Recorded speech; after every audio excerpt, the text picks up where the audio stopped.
I discovered the unfairness in the smallest of gestures. Last Thanksgiving, my children walked into the house I had built board by board, kissed me quickly on the cheek, and then spent the next half hour rearranging the dining room, so they could make sure there was space for their spouses, their friends, and their children's friends. My wife's chair, the one with the quilted cushion she'd sewn herself, was moved aside like it didn't matter. It stayed empty, leaning against the wall as if someone had exiled it. That chair had been the center of our family table for 35 years. I stared at it, and something inside me felt quietly erased. If you've ever given your whole life to your family only to feel invisible at the table, then you know the kind of silence I sat with that night. And if you've lived a moment like this, you'll understand why this story matters. Before I go further, let me ask you, have you ever felt left out of your own family's celebration? If so, please share it in the comments below.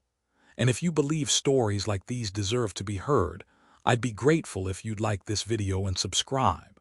The house smelled of roasted turkey and nutmeg pie, the same way it had every November since we first painted these walls a pale yellow. Only this year, the air felt different, thicker, heavier, like grief had seasoned the food along with the spices. My wife, Claire, had passed away the previous spring. She was the keeper of traditions, the one who hummed while she basted the turkey, who reminded the kids to put away their phones, who whispered grace before anyone lifted a fork. Without her, the meal already felt like an echo. I had set her chair at the head of the table, a quiet tribute, hoping they might notice. But my son, Brian, carried in extra folding chairs, and my daughter, Emily, waved her husband toward the spot where Claire used to sit. "We'll need more room for the little ones," she said, laughing as if space were more important than memory. I didn't protest. I simply lifted the chair and leaned it against the wall beside the china cabinet Claire had polished every Thanksgiving morning. My hands lingered on the fabric cushion, faded from years of spilled gravy and holiday arguments. It seemed to sigh under my touch. When the turkey was carved, conversation filled the room like a rising tide. Stocks, mortgages, football, who got the best deal on a new SUV. Their voices overlapped, bouncing off the same walls that had once held bedtime stories and high school piano recitals. I smiled politely, nodded when necessary, and let their chatter roll past me. But I noticed things. How no one mentioned Claire's name, how no one asked how I was doing, how the chair by the wall stayed empty even as they clinked glasses and raised toasts to themselves. In moments like these, time bent. I saw Emily at age 10, trying to braid her mother's hair at this very table. I saw Brian, 17, sneaking an extra slice of pie before football practice. Those versions of them felt closer to me than the adults now boasting about bonuses and beach houses. The past pressed against the present, and for a moment, I couldn't breathe. I excused myself and stepped into the kitchen. The counters were cluttered with casserole dishes and half-empty bottles of wine. Yet what drew my eye was a single item, Claire's handwritten recipe card for cranberry relish, smudged with sauce from years ago. She had tucked it into the recipe box before she got sick. Her handwriting was neat, patient, every letter looped like a gentle reminder. I traced my finger along the ink, and it felt like holding her hand again. The weight of her absence settled on me heavier than any carving knife or casserole dish. I could still hear the laughter from the dining room, growing louder, brighter, as if joy could drown out loss. They didn't notice I had left. Maybe they didn't care. That night, after the plates were cleared and the children rushed off with leftovers wrapped in foil, I stood in the doorway of the dining room. The empty chair remained by the wall, its cushion indented as if it had been waiting all evening for Claire to sit down. I realized then that the chair was not just a piece of furniture. It was a question. Who would remember? Who would carry on the spirit of the woman who had held us together? And if no one else did, was it my duty to remind them, even if it hurt? I left the chair in its place when I turned out the lights, a silent witness to both the family we had been and the family we had become. And as I climbed the stairs to my room, I understood something. The next Thanksgiving would not be the same. Not because Claire was gone, but because I had seen, with painful clarity, just how quickly love can be pushed to the corner. That realization was the beginning of everything that followed. The next morning, the house still smelled of nutmeg and roasted turkey. Dishes waited in the sink, the quilted cushion still leaned against the wall. It hadn't moved all night, as if to remind me of the silence that had settled there. I was rinsing coffee grounds into the sink when I heard the crunch of tires on the driveway. Through the frosted window above the sink, a black SUV pulled in, chrome shining even under the weak November sun. My son Brian stepped out first, phone already pressed to his ear. He didn't see me waving. Behind him, Emily's minivan rolled up, packed with car seats and shopping bags. Her husband Tom carried in boxes that smelled faintly of cinnamon-scented candles and wrapped store-bought pies. The scene was loud before anyone even opened the door. "Dad." Emily's voice filled the hallway before I could reach the knob. She brushed past me, juggling bags and laughter. "We're running late, traffic was insane. Brian's already here, right?" I nodded, stepping aside as the house that had been quiet for months suddenly felt too small. Shoes scuffed the hardwood. Jackets piled on the coat rack Claire had insisted on buying at a yard sale. Voices bounced off the walls like they were trying to cover up the absence. Brian ended his call with a sharp laugh, sliding the phone into his jacket. "Dad, did you ever think of selling this place? The market's crazy good right now. You get double what you paid back in the '80s. I stared at him. The house wasn't just lumber and nails. It was the smell of Claire's Sunday roast, the spot on the stair rail worn by her hand, the pencil marks on the doorframe where we measured Emily's height each birthday. But Brian didn't see that. He saw square footage, resale value, equity waiting to be unlocked. "Not today," I said quietly, returning to my coffee. Emily joined in, tossing her scarf onto the couch. "Brian's right, Dad. A smaller place would be easier for you. Less to clean, fewer bills, and honestly, it's too big for just one person." Her tone was casual, but the words pressed into me. Just one person, as if being widowed made me half alive. They weren't cruel, at least not intentionally. They were practical, pragmatic, raised in a world where everything could be optimized, downsized, traded in for a newer model. But to me, their voices echoed against the hollow of something sacred. As the kitchen filled with laughter and the clatter of dishes, I caught fragments of their conversations. Tom boasting about his new contract at the firm, Emily bragging about how many followers she had on her baking blog, Brian discussing a property app he was investing in. None of them asked how I'd slept last night. None of them mentioned Claire. Her name hadn't been spoken aloud since they walked in. I held the ceramic mug she'd bought at a roadside stand years ago. The glaze was chipped at the rim, but I refused to throw it out. That small imperfection made it real, a piece of her I could still hold each morning. "Dad, where's the good wine?" Brian's voice cut in. "In the cellar," I answered, though part of me wanted to say, "Why don't you look under the memories you've buried?" Later, as the table was being set, I noticed the pattern again. Everything arranged for convenience, for comfort. Plates stacked too close, folding chairs squeezed in around the edges, the empty chair still pushed against the wall. I wondered if anyone would notice. Emily lit a cinnamon candle, masking the faint smell of the turkey leftovers. Brian uncorked the wine with a pop, spilling a few drops on the tablecloth Claire had embroidered years ago. He didn't wipe them up.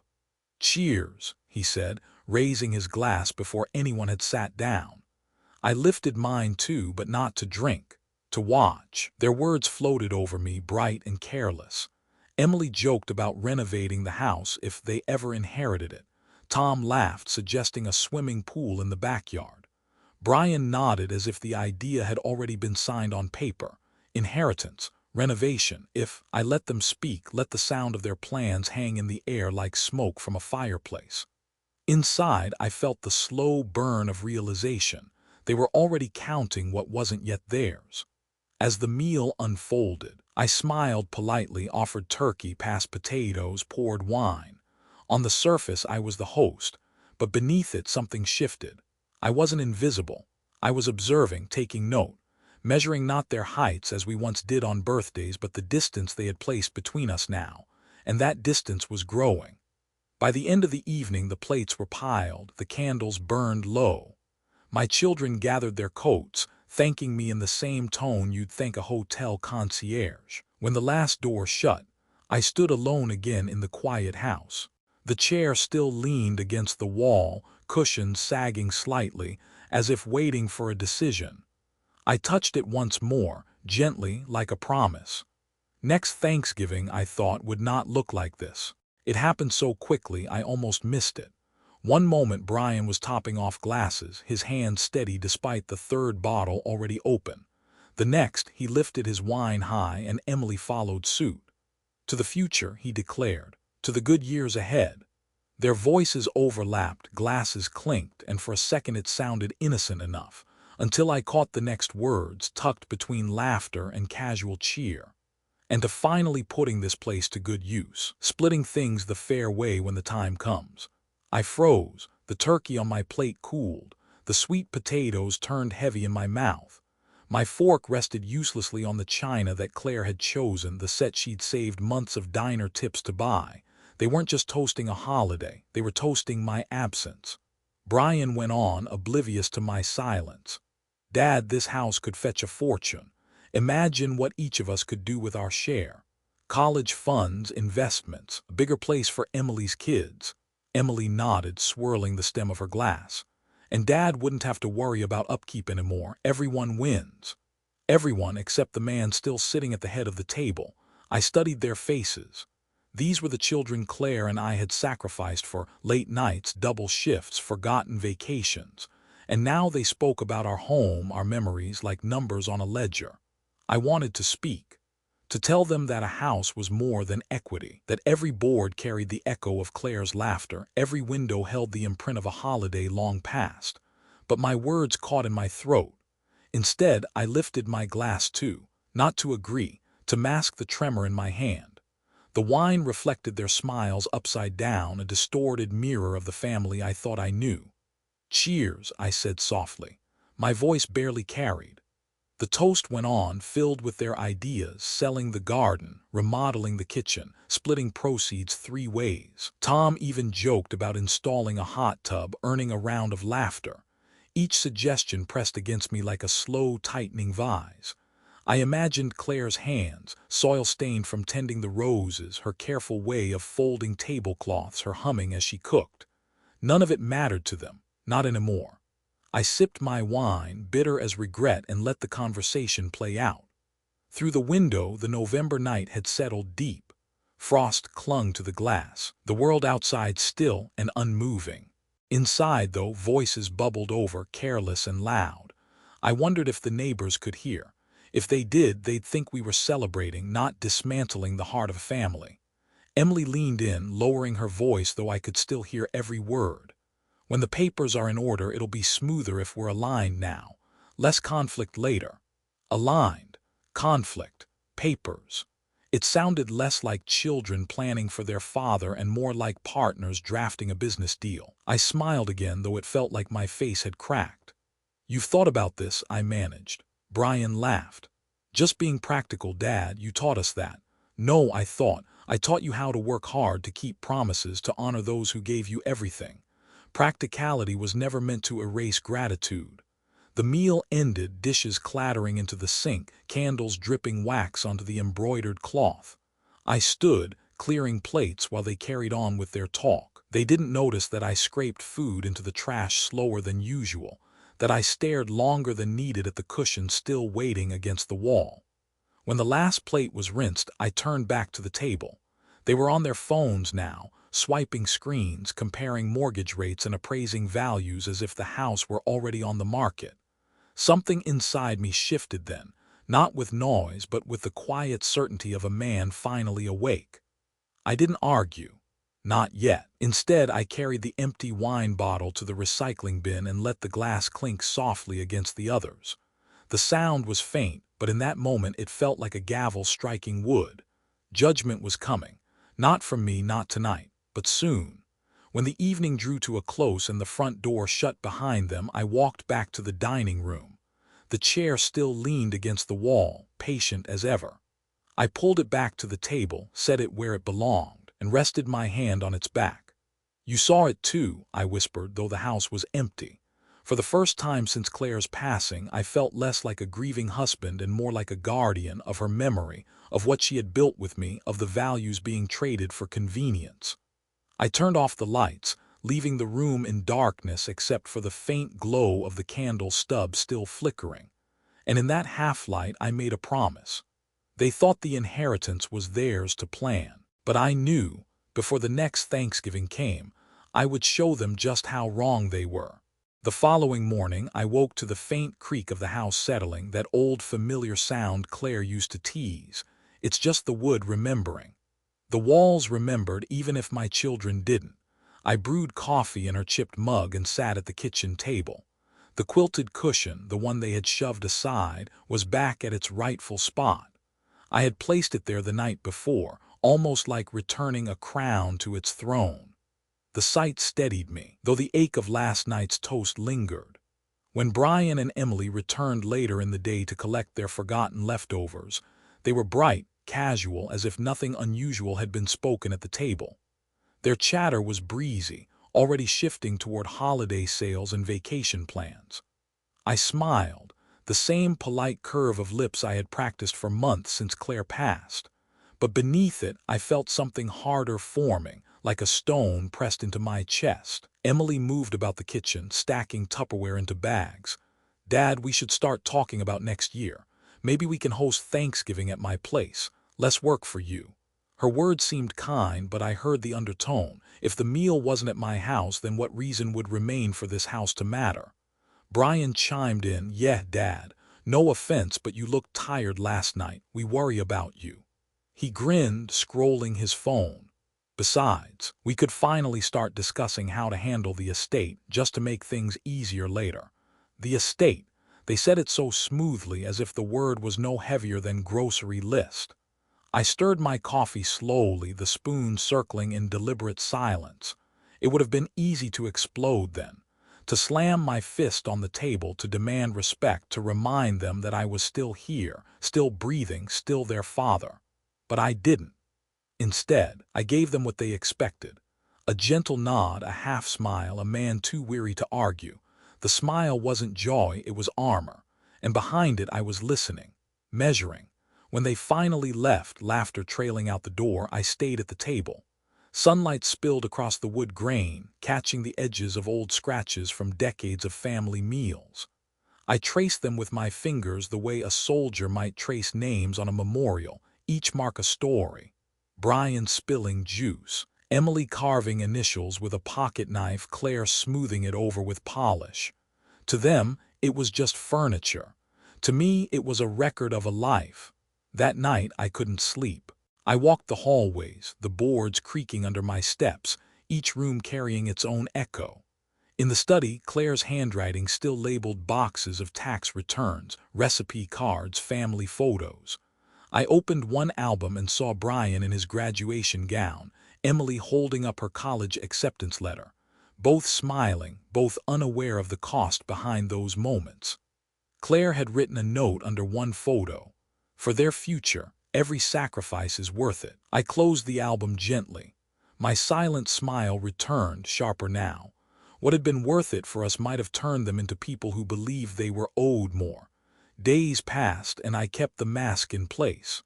At church, I shook hands, thanked neighbors for their condolences.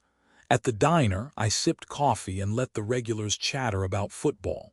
Inside, though, I carried that toast like a splinter under my skin. Every polite word I offered my children became another stitch in the quiet disguise I wore. They thought I was soft, pliable, too broken to resist. They had no idea. The turning point came a week later when I stopped by the local hardware store. As I waited in line, I overheard two younger men talking about flipping houses, about how old folks don't even realize what their places are worth until it's too late. They laughed, shaking their heads. I gripped the counter until my knuckles whitened. That laughter sounded too much like my own children's. When I left the store, I knew my patience had limits. That night I sat in the living room, the cushion back at the head of the table, a single lamp glowing beside me.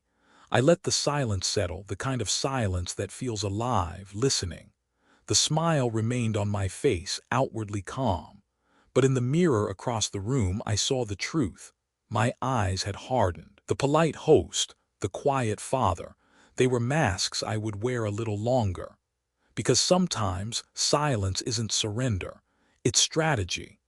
And while my children dreamed of dividing what I had built, I was already beginning to imagine how to remind them what family really meant. I spent the next few days moving quietly through the house, the smile still fixed on my face whenever the phone rang or neighbors dropped by.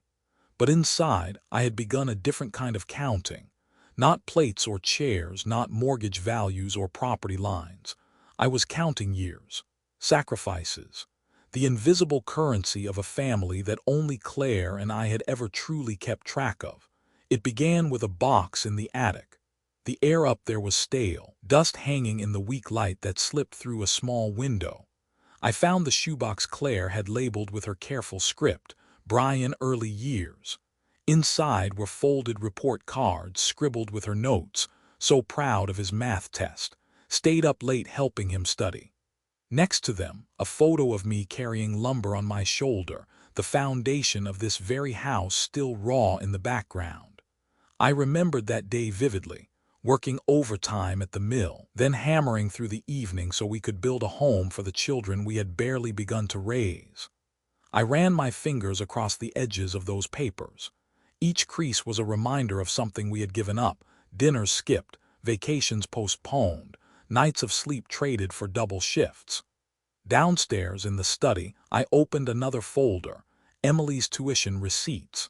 Thousands of dollars, carefully paid on time, even when Claire picked up extra shifts at the diner. I remembered the way she came home, her feet swollen, the smell of grease clinging to her uniform, but her smile intact because Emily will thank us one day.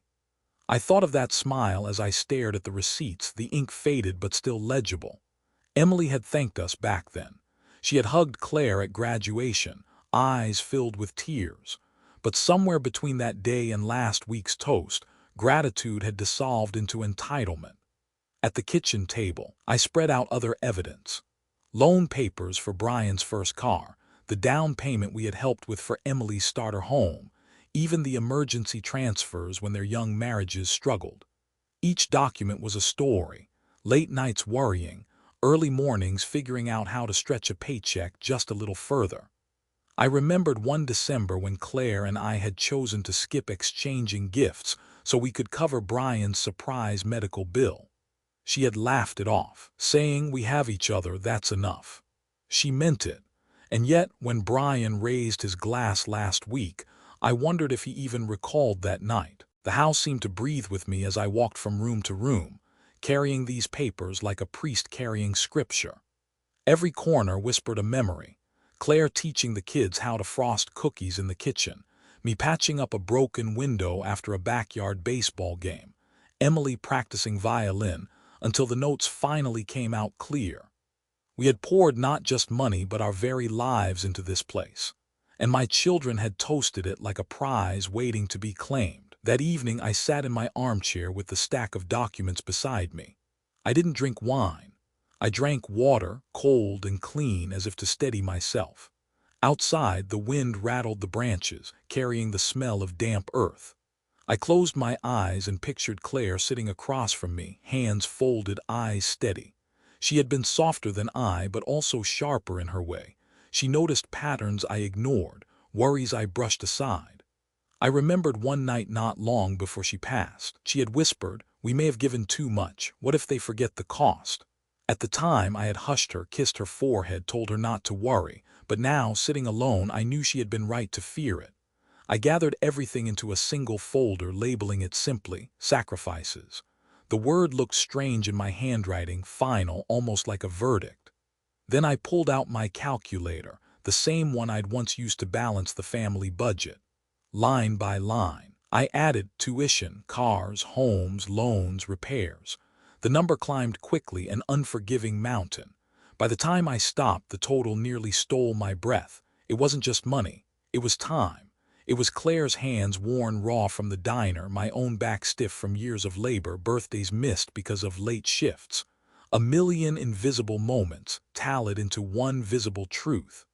The house was silent except for the ticking of the clock above the mantel. I looked up at it, and for a strange moment it seemed to be measuring not hours but patience. Each tick reminded me their toast had not been a mistake of words. It had been a window into how they truly saw me, already gone, already divided, already erased. I leaned back in the chair, folder heavy on my lap, and smiled that same polite smile again. Only now it wasn't armor. It was resolve, because a man who knows the exact measure of what he's given can also know the exact point at which he must stop giving. And I had reached it. The decision formed slowly, like frost creeping across a window. By the time morning arrived, it was solid. I had stacked the folder labeled sacrifices neatly on my desk the night before, and when the sun broke through the curtains, I carried it to the car like a man carrying evidence to court. The law office sat downtown, in a red brick building I had passed countless times but never entered. The brass plaque on the door read, Mason and Clark, Attorneys at Law. Inside, the carpet muffled my steps and the scent of leather and paper filled the air. Mr. Clark had known me for years. He had handled Claire's medical documents, helped us refinance once when money was tight. He stood when I entered, his face lined with both age and familiarity. "Alan," he said warmly, "I didn't expect to see you so soon after Thanksgiving." I set the folder down on his desk.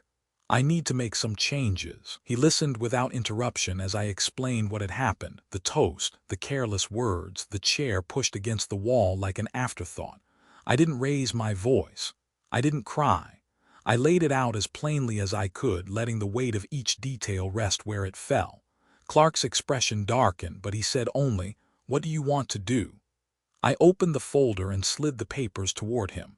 Tuition bills, receipts, loans, all of it. These are the years we gave them, every dollar, every sacrifice. Claire worried this day might come. I leaned forward. I want to ensure that everything we built doesn't become their playground. I want it to mean something beyond their appetites. For a long moment he studied me, then he nodded slowly. An irrevocable trust, assets transferred to a foundation in Claire's name. They won't be able to touch it. The words settled like stones in my chest, heavy but steady. He pulled out forms, explaining each line with the patience of a man who had done this many times. I signed where he pointed, my pen scratching across paper with a finality that surprised me. It felt less like paperwork and more like drawing a boundary in stone. We drafted the foundation's purpose together. Scholarships for children of veterans, grants for local hospitals, programs Claire would have championed if she had lived longer. Her name would stand at the top of every letterhead, every donation. Not mine, hers. For the first time since her funeral, I felt something close to peace. As Clark stamped the documents, he looked at me carefully. "You understand, Alan, this is permanent. Once it's done, there's no undoing it." I nodded. "Good, that's exactly what I want." I gathered the folder, now lighter without the copies he kept, and stood to leave. At the door, I paused. "One more thing. When the time comes, I want them to hear it directly. No surprises hidden in envelopes. I want to look them in the eye." Clark's mouth tightened into a line that wasn't quite a smile. "Then prepare yourself. It won't be pleasant." The drive home was quiet. The folder sat beside me on the passenger seat, no longer just a collection of receipts and memories. It was a shield, a declaration. Outside, bare trees lined the road, their branches like bones against the gray sky. I thought of Claire, of her careful handwriting in the recipe box, of the cushion at the table. She would have approved of this, I knew. She had always believed in using pain to create purpose. When I reached the house, I set the folder on my desk and stared at it for a long time. Somewhere down the hall, the grandfather clock chimed noon. My phone buzzed. A text from Brian, "Don't forget, let's talk this weekend about next steps for the house." I let the message sit unanswered. My smile returned, quiet and steady, because the next steps had already been taken. And when the time came, my children would discover just how far ahead I had walked without them. That night, I placed the signed trust papers into the safe Claire and I had once used for family keepsakes. Nestled beside her jewelry box and our marriage license, the documents felt at home, another kind of vow forged not in youth but in resolve. I turned the key, heard the click, and exhaled. This was no longer a debate. This was a plan. And for the first time in months, I slept soundly. The following weekend, my children returned, this time under the pretense of a casual Sunday dinner. Emily brought another batch of store-bought pies, her voice carrying through the doorway before she had even crossed the threshold. Brian arrived moments later, arms full of wine bottles, his grin rehearsed as though nothing had lingered from the last gathering. I welcomed them the way I always did, warm handshake for Tom, a hug for Emily, a pat on the back for Brian. My voice carried the same steady calm, my smile the same gentle curve. They didn't know that, tucked safely away in the house, the future had already shifted beyond their grasp. The dining room table was set again, the quilted cushion placed firmly at its rightful spot. Emily noticed but said nothing. She slid into her chair, avoiding the sight of it. We passed dishes around, the smell of roasted chicken and garlic bread filling the air. Conversation started light. Sports scores, Emily's latest blog post, Brian's new investment. Their laughter came easily, but I noticed the sharp edges in their glances, the way they leaned close when they thought I wasn't listening. At one point, Brian lowered his voice. "If Dad really wants to downsize, we should be ready. Market's only climbing." Emily tapped her fork against her plate. "I know, but we need a plan. Tom thinks we should remodel before listing. It'll sell faster." Tom cleared his throat, trying to mask his eagerness. "It's just common sense." I chewed my food slowly, nodding as though I hadn't heard. My smile stayed fixed, the silent smile that had become second nature. Inside, though, I studied every word, every gesture. I watched Emily's hands fidget with her napkin, Brian's phone screen glowing under the table as he scrolled through real estate listings. They weren't careless this time. They were calculating. And yet they still underestimated me. I poured more wine into their glasses, steady as a host, patient as a man holding a card no one else knew was in play. As the meal went on, cracks began to show. Emily and Brian disagreed on whether the house should be sold furnished. Emily wanted to keep the dining set. Brian insisted antiques slowed down buyers. "Mom loved this table," Emily said, her voice rising slightly. Brian shrugged. "It's just furniture. Sentimental value doesn't pay bills." The words hung in the air. For a moment, even Tom glanced down, uneasy. I set my fork gently on the plate, my smile never breaking. "Interesting," I murmured, and they mistook my calm for indifference. The quarrel simmered, small barbs exchanged between siblings, each trying to stake a claim. Their laughter returned quickly, but thinner now, like a thread stretched too tight. Through it all, I felt Claire's presence in the quiet cushion at my side, as if she too was observing the cracks widening. After dinner, they cleared plates while Brian poured one last round. He raised his glass again, the echo of the first toast still sharp in my memory. "To family," he said.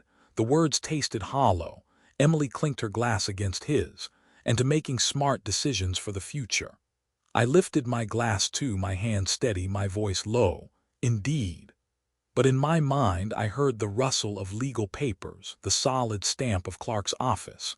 The future they imagined was already gone, replaced by one they hadn't yet seen. When they left, coats bundled, laughter spilling onto the driveway, I remained at the table.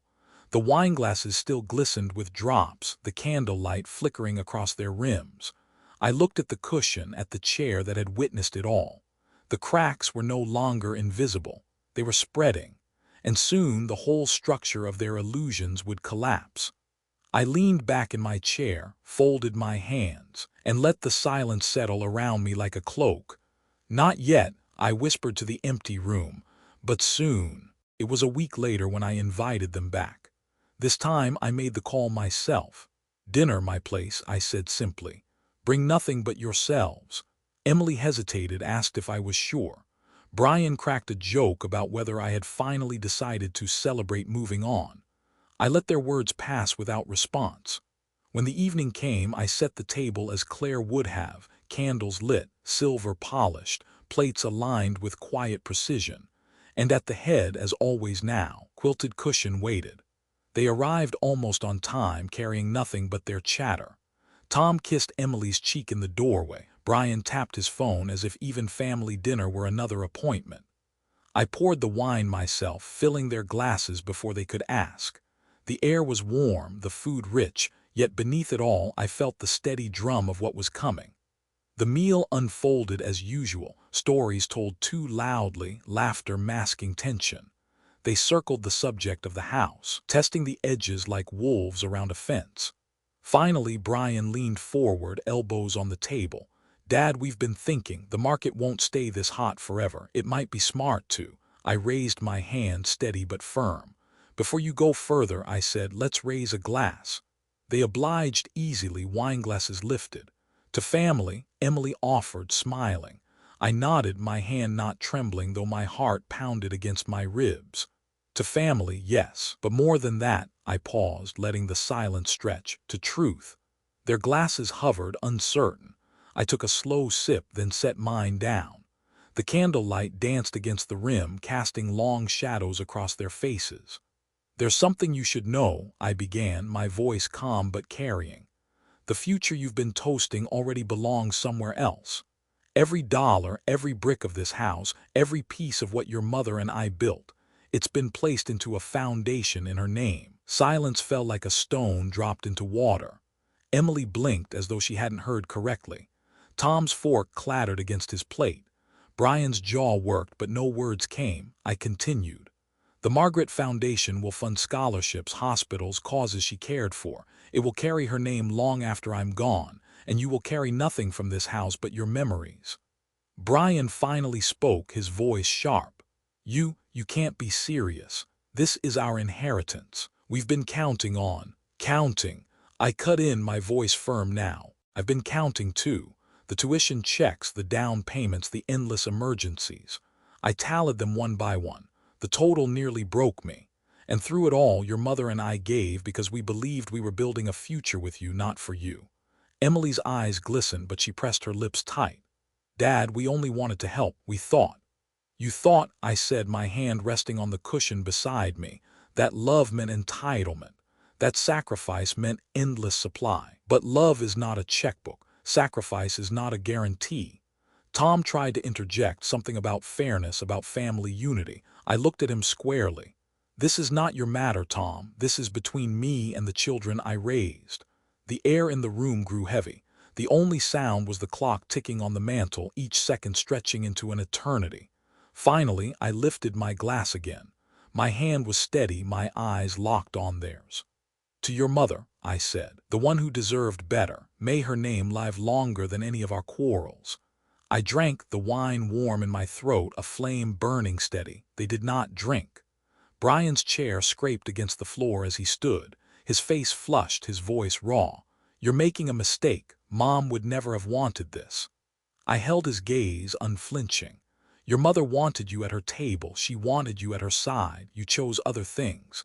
Don't put her name in your mouth now." Emily whispered, "Dad, please." But the plea sounded more like fear of losing comfort than love. I pushed my chair back, the cushion steady beneath me. "Dinner is over," I said softly. "Go home." They gathered their coats in silence, anger and disbelief mixing like storm clouds. At the door, Brian turned, eyes blazing. "If you think this is the end, you're wrong. We'll fight this." I smiled, the silent smile that had carried me through these weeks. "You may try, but you'll be fighting her name, not mine, and that's a battle you'll never win." The door shut behind them, the sound final like a gavel striking wood. I returned to the table, the candles still burning, the cushion beside me steady as ever. I lifted my glass one last time, alone in the flickering light. "To justice," I whispered. And for the first time since Claire's death, the toast felt true. It didn't take long. By Monday morning, the storm had begun. The first call came from Brian, his voice sharp even before I spoke a word. "Our lawyer says you can't just cut us out. We're entitled, Dad. You think you can rewrite history with some fancy paperwork." I listened quietly, the receiver pressed against my ear, the hum of the line louder than his words. When he paused for breath, I said only, "You're grown now. Find your own way." Then I set the phone back in its cradle. The silence afterward was heavier than his anger. That afternoon, Emily arrived at the house unannounced, Tom trailing behind her. She carried no pie this time, only a folder stuffed with printouts. "Dad, this isn't right," she said the moment she crossed the threshold. "We've spoken with people. You can't just lock us out of the estate. Mom would never forgive you." Her eyes glistened, but I could see the calculation behind them. Tom hovered at her shoulder, whispering reminders about legal precedent and community reputation.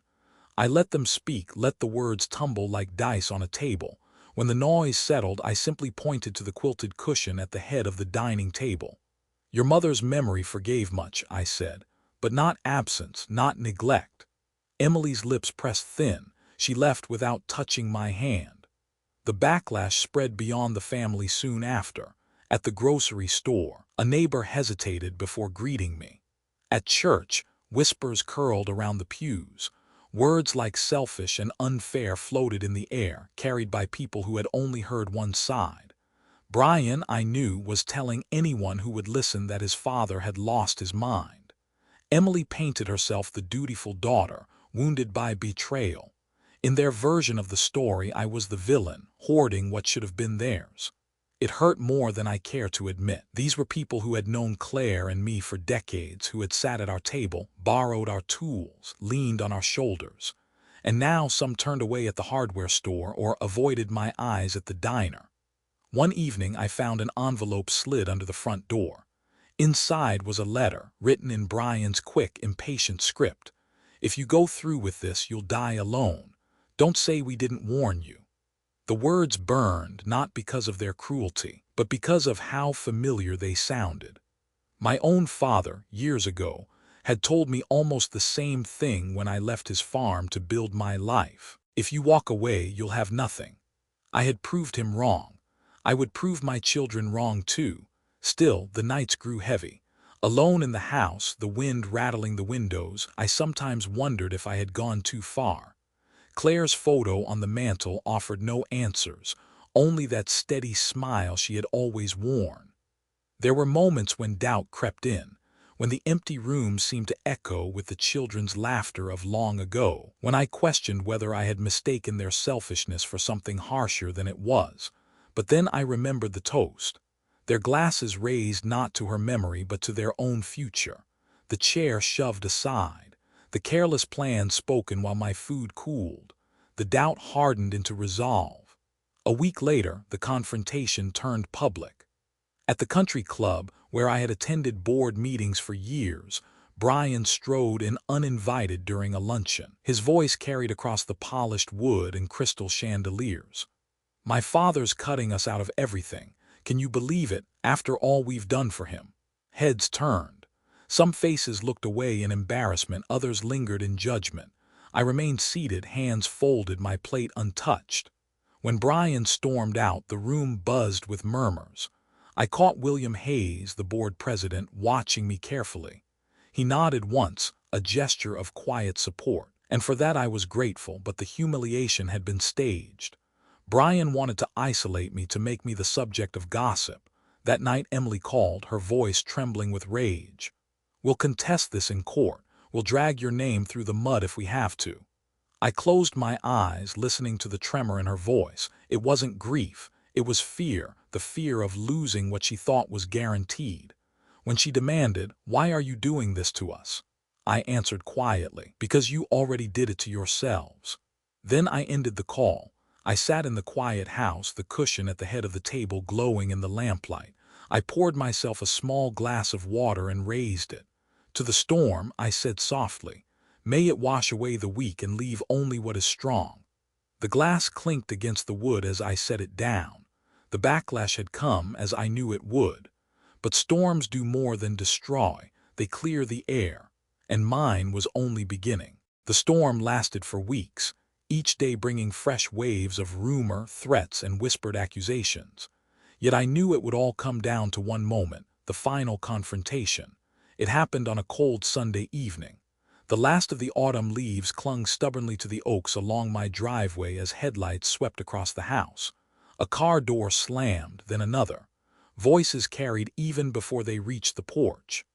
Brian and Emily entered together, Tom trailing behind, their faces tight with anger and desperation. "We need to talk," Brian said flatly, brushing past me into the living room. Emily set her purse down with a thud as if staking a claim. I closed the door gently. "Then talk." They launched into it immediately. Brian waved papers, printouts from some online forum about contesting trusts. Emily accused me of betrayal, her voice rising, Tom chiming in about fairness and family rights. I listened in silence, my hands folded on my lap, the steady tick of the clock behind me the only sound once they paused for breath. Finally, I stood. My knees ached, but my voice carried steady. "You speak of rights," I said, "but not of responsibilities. You speak of inheritance, but not of gratitude. For years, your mother and I gave everything we had. And now, when her chair sits empty, you argue not about her memory, but about what you believe you're owed." I walked to the mantel, lifted Claire's framed photograph. Her smile looked back at me, quiet and knowing. "This house, this life, it was never yours to claim. It was a gift built for you, not to be divided by you." Brian's face flushed red. "So that's it, you're cutting us out completely, after everything we sacrificed too." I turned sharply. "Everything you sacrificed." My voice rose for the first time. "I carried lumber until my back nearly broke. Your mother worked shifts until her hands bled, and you call that yours?" Emily's eyes welled with tears. "Dad, please, we're still your children." I set the photo back on the mantel. "Children grow, and when they do, they learn to stand on their own. If you haven't learned that yet, then perhaps this is the lesson you were always meant to face." Silence filled the room, thick as smoke. They stared at me, waiting for some softening, some opening. But there was none. I walked to the dining table, placed my hand on the quilted cushion. "This," I said quietly, "is what remains of your mother. Not the money, not the bricks of this house, but the memory of how she lived. If you cannot honor that, then you honor nothing." Brian shook his head, muttering under his breath. Emily clutched her purse, knuckles white. I took a deep breath. "You are free to leave. The trust is done. The foundation will live on in her name, and my conscience is clear." For a long moment, no one moved. Then Emily whispered, "So we're cut out completely." I met her eyes. "No, you're cut free." The words seemed to land heavier than any legal paper. Brian muttered something about lawyers, but his voice lacked conviction. Tom placed a hand on his shoulder, urging him toward the door. They left without another word. When the house was quiet again, I sat at the head of the table, the cushion firm beneath me. The candles flickered, casting soft light across the room. I lifted a glass of water and raised it to the empty chair across from me. "To you, Claire," I whispered, "justice is done. Love has held its ground." For the first time in months, I felt no anger, no bitterness, only peace. The storm had passed. In the weeks that followed, the community saw the truth. The Margaret Foundation launched its first scholarships, names of young recipients published in the local paper. At church, neighbors began to nod again, respect replacing gossip. Brian and Emily retreated into silence. Perhaps one day they would return, not for money, but for something real. Perhaps not. Either way, I had done my duty. As winter settled in, I sat often by the fire, Claire's photo above the mantel, the cushion at my side. The house no longer felt heavy with loss, but alive with purpose. I had measured my life, counted my sacrifices, faced the backlash, and delivered the final verdict. And I had no regrets. Backhand index pointing right. If you've stayed with me through this story, thank you. If it resonated with you, if you've ever felt overlooked, taken for granted, or pushed aside, please let me know in the comments. Share your own story. And if you believe more people should hear stories like this, I'd be grateful if you'd like this video and subscribe. Your support helps keep these stories alive, honoring the sacrifices of those who came before us. Thank you for listening. Until next time.